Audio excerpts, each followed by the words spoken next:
மறுபடியும் சொல்கிறேன், அனைத்திந்திய அண்ணா திராவிட முன்னேற்ற கழகம் ஆட்சியில் 32 ஆண்டு காலம் ஆட்சியில் இருந்த கட்சி. அந்த 32 காலத்தில் எத்தனை திட்டங்களை கொடுத்துச்சு? சாதாரணமாக அந்த அதிமுக நீங்கள் சொல்கிறீங்களா அந்த லெட்டர் பேடு கட்சின்னு, அந்த அதிமுக லெட்டர் பேடில் போட்ட கையெழுத்துனால தான் சார் இன்னைக்கு தமிழ்நாட்டு மக்கள் எத்தனையோ நல்ல திட்டங்கள் அனுபவிச்சுட்டு இருக்காங்க. தாலிக்கு தங்கம், அதே போன்று தொட்டில் குழந்தை திட்டம். தொட்டில் குழந்தை திட்டம் என்னன்னு தெரியுமா? நீங்கள் ஒரு டாக்டர் சார், தொட்டில் குழந்தை திட்டம் என்னன்னு தெரியுமா? அந்த தொட்டில் குழந்தை திட்டத்தினால எத்தனை பேர் பயன்பட்டாங்கன்னு தெரியுமா? தாலிக்கு தங்கம் அது எதுக்கு அம்மா கொண்டு வந்தாங்க?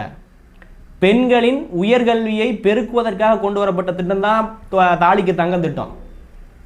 அதே போன்று மானிய விலையில் ஸ்கூட்டி, 100 யூனிட் மின்சாரம், இதெல்லாம் கொடுத்தாங்க சார் அம்மா.